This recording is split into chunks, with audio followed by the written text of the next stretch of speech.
और जब भी डॉक्टर्स की बात आती है तमाम तरह की, हालांकि सबसे पहले लोगों का ध्यान हॉस्पिटल में डॉक्टर की क्लिनिक में जाता है, लेकिन मेरा ध्यान सबसे पहले उन बच्चों पर जाता है जो डॉक्टर बनने की तैयारी कर रहे होते हैं। और आजकल बहुत ज़्यादा चर्चा में भी है, आपको मालूम होगा, नीट वगैरह की वजह से।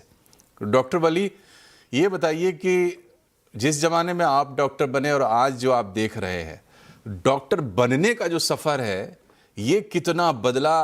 क्या बहुत अब आपके ज़माने से बहुत ज़्यादा मुश्किल हो गया है आजकल, ऐसा लग रहा है मुझे तो। हाँ, काफी ये सफर बदल चुका है और मुश्किल भी हो चुका है। आपने नीट की बात की। एक्चुअली पहले लोकलाइज था, मेडिकल कॉलेजेस कम थे। जब मैं डॉक्टर बना था जब तो यूपी में सिर्फ 6 मेडिकल कॉलेज थे, और आज हर जिले में 6 मेडिकल कॉलेज हैं। तो ये ऐसा होता रहा है, और आबादी बढ़ी है, डॉक्टरों की संख्या भी बढ़ी है, लेकिन अभी डॉक्टरों की शॉर्टेज है। 718 लोगों पे एक डॉक्टर है। अब हमारे गुरुजी भी बैठे हैं, अंशुल कुमार जी, वनीता जी बैठी हैं। आपने सब अच्छे अच्छे डॉक्टर्स को बुलाया। ये सब वो लोग हैं जो ज्यादा मेहनत करके आगे बढ़े हैं। एक एवरेज स्टूडेंट को जितनी मेहनत करनी होती है एक डॉक्टर बनने के लिए, उसमें से कुछ स्टूडेंट्स जो बहुत ज्यादा मेहनत करते हैं वो आगे बढ़ सकते हैं। तो ये शुरू से ही एक परीक्षा होती है, एक ऐसी आजमाइश होती है, एक अग्नि परीक्षा होती है कि हम जब तेज दौड़ सकते हैं अपनी जिंदगी में, दूसरों से compete कर सकते हैं, तभी हम इस प्रोफेशन में आ सकते हैं। एक तो ये बात है। दूसरी बात ये है, पहले जो आपने पहले से और अभी में कंपेयर किया, पहले स्टेक्स बहुत कम होते थे। मैं जब जाता था, बीमारी होती थी, 1 रुपए की दवा लाता था, 3 पुड़िया, एक खुराक शीशी। जब एक्सरे नहीं होता था, स्क्रीनिंग बहुत बड़ा टेस्ट होता था, हर मरीज का एक्सरे नहीं होता था, छोटे छोटे एक्सरे होते थे जब टीबी सस्पेक्ट की जाती थी। और अगर स्क्रीनिंग हो गई तो समझिए मरीज इतना खुश हो जाता था कि अब तो डॉक्टर साहब ने मेरी पूरी बॉडी खुद देख ली अपनी आंख से। अब ट्रांसपेरेंसी हो गई बिल्कुल बीमारी के और मेरे बीच में। अभी तो क्या है, हेडेक के लिए भी हम लोगों को एमआरआई करना पड़ता है। वनीता जी को कोरोनरी आर्टरीज के अंदर झांक के देखना पड़ता है। कोरोनरी आर्टरीज का कभी कभी अल्ट्रासाउंड भी करना पड़ता है। डॉक्टर अंशुमन कुमार बताएंगे अभी कैसे वो कैंसर के पेशेंट्स को ट्रीट करते थे, अब करते हैं। तो चीजें बहुत बदल गई हैं। ये चीजें इसलिए भी बदल गई हैं क्योंकि हम कुछ ज्यादा ही आगे बढ़ गए हैं। और डॉक्टरी में आज जो जिनका हम जन्मदिन मना रहे हैं, डॉक्टर बीसी रॉय, वो एक बहुत बड़े नवाज थे। वो उनके टाइम में पल्स, ब्लड प्रेशर, मरीज का एग्जामिनेशन, कम्युनिकेशन, उसके साथ एम्पैथी, उसके साथ जुड़ना, कनेक्ट जिसको हम कहते हैं, ये इंपॉर्टेंट की थी। आज हमको शायद इस सबको याद करके एक अच्छा डॉक्टर बनने की कोशिश करनी है। और मुश्किल तो देखिए, ये प्रोफेशन है ही। अभी हम कहें कि हमारी ड्यूटीज लंबी हैं, हमें कोई प्रोटेक्शन नहीं है, हम सॉफ्ट टारगेट हैं, सरकार हमारे लिए बहुत कम करती है। तो वो सब इस प्रोफेशन से जुड़े हुए हैजर्ड्स हैं। वो सब ऐसा ही है जैसे कि रात की ड्यूटी इंजन का ड्राइवर करता है, और वो ये नहीं कह सकता सुबह को कि मेरी ड्यूटी बहुत मुश्किल है, मैं तो 1 मिनट के लिए भी नहीं सोया। वो सोया और गाड़ी लड़ी। तो हमारे हिसाब में पायलट की, जैसे पायलट लाइफ हैंडल करता है, हम लोग भी लाइफ हैंडल करते हैं। जी जी। और इसका कोई मोल नहीं होता। इसको हम पैसों से नहीं वो कर सकते परिभाषित कि डॉक्टर साहब ने फीस ले ली। जैसे मैंने कहा 1 रुपए में दवा मिलती थी। जब हम पढ़ते थे तो हमारे प्रोफेसर की जी जी। फीस 20 रुपए होती थी, अब हमारी फीस 2000 रुपए है। और ये चीजें चेंज हो गई हैं। जी तो इसके साथ हम आगे बढ़ गए। मैं खत्म कर रहा हूं। और जी। आखिरी बात जो ये है कि डॉक्टर्स की हील दाई सेल्फ वाली बात भी हमको अब करनी पड़ रही है। कि डॉक्टर्स इतने, एक नया वर्ड मैंने अभी 5 साल पहले सीखा, बर्न आउट। हम भी बर्न आउट का शिकार हो जाते हैं, थक जाते हैं, हमारी बॉडी जवाब दे जाती है। वो डॉक्टर ये नहीं कह सकता कि मेरे ओपीडी में 70 मरीज है, मैं 50 देख के अगर टाइम हो गया तो घर चला जाऊंगा। वनीता जी के पास अगर 6 के केसेस है, ये शाम को 7 बजे घर नहीं जा सकती। तो हमें फैमिली के साथ भी कॉम्प्रोमाइज करना पड़ता है, बच्चों के साथ, बच्चों के एजुकेशन के साथ, अपने साथ, अपने शरीर के साथ।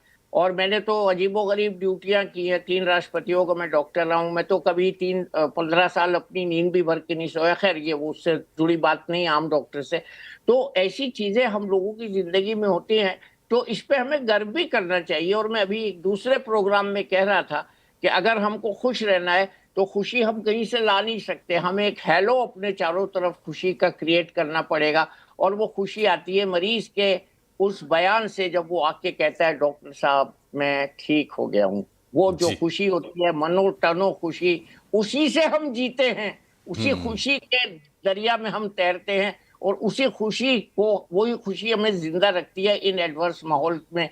और उसी खुशी से हम अपने को कभी दुखी नहीं मानते। तो ये जी। डॉक्टरी पेशे की अच्छी बात है। बुरी बात जी। ये है कि कोई भी आकर बाण लगा देता है एक सिविल हॉस्पिटल में चलिए, डॉक्टर तो को। उसी पर आते हैं।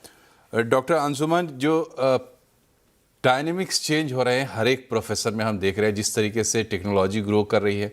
इसके पहले हमने देखा कि जो हमारे कम से कम यहाँ एडवेंट हुआ है, कैपिटल आया, स्केलिंग हुई, ब्रांड्स आए और पूरा प्रोफेशन जो है चेंज हो गया। इसमें बहुत कुछ अच्छा हुआ है, इसमें कोई दो राय नहीं है, लेकिन एक चीज़ जो लगता है बहुत गहराई से कॉम्प्रोमाइज़ हो रही है और उस पर हमें ध्यान देना चाहिए, वो है डॉक्टर पेशेंट रिलेशनशिप। वो उसके डायनेमिक्स चेंज हो रहे हैं और उसको लेकर डॉक्टर्स के दिमाग में क्या चल रहा है। सिर्फ मतलब जब तस्वीर सामने आती है तो ये आती है कि भाई झगड़ा हो गया, कोई अनहोली सीन हो गया, कुछ केस हो गए, लेकिन असल में एक डॉक्टर क्या सोचता है इस बदलते माहौल में, इस नाजुक रिश्ते को कैसे बचाया जाए? जी बिल्कुल।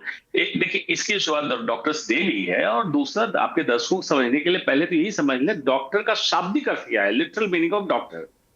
The word doctor was derived from Latin word docere, मतलब शिक्षक, टीचर। तो मतलब doctor used to be teacher of the society. हम समाज के शिक्षक होते थे, समाज को सुखी, स्वस्थ और खुश रखने के लिए डॉक्टर तैयार हुए थे, और उसमें कोई बीमार हो जाए उसका इलाज भी हम करते थे। लेकिन जैसे आपने कहा डायनेमिक्स चेंज हुए, अब डायनेमिक्स पब्लिक हेल्थ से प्राइवेट हेल्थ की तरफ शिफ्ट हुआ है, स्पेशली सुपर स्पेशलिटी ट्रीटमेंट में। कैंसर है, कार्डियक है, किडनी ट्रांसप्लांट है। तो कॉर्पोरेट के हाथ में जब ये सिस्टम गया, तो कॉर्पोरेट फिकी की एक मीटिंग मैंने 2009 में कहा था, too much corporatisation of health care will lead to corruption. मतलब जितना कॉर्पोरेटाइजेशन हेल्थ केयर को डालोगे, इसमें भ्रष्टाचार बढ़ेगा, क्योंकि health is a matter of state. Constitution भी हमारा यही कहता है। इसको चाहिए था पब्लिक हेल्थ केयर अगर कम भी है तो पब्लिक प्राइवेट पार्टनरशिप करके सर्विलेंस में रखना, बिल्कुल बेलगाम नहीं छोड़ना। इसका बैड इंपैक्ट डॉक्टरों पे ऐसे आया कि डॉक्टर, अगर आप जैसे मैं बहुत ओपनली बोलता हूं कि किसी बिल को देख के अगर हॉस्पिटल में बवाल होता है कि बिल बहुत ज्यादा हो गया, उसमें जब देखेंगे कि उस डॉक्टर का कंट्रीब्यूशन, डॉक्टर के कितने पैसे मिले, तो आपको सच में दया आ जाएगी। कई मरीज बोलते भी है, डॉक्टर साहब तो दया दी, आपको तो 6,000 रुपए मिलते हैं और ये बिल है 16 लाख रुपए का। ये बैड इंपैक्ट दिया, ये डॉक्टर के कंधे पर रख के बंदूक चलाने वाली बात हुई। जरूरत है अभी फिर से डॉक्टर पेशेंट रिलेशनशिप ट्रस्ट को बिल्ड करने के यही तरीका है।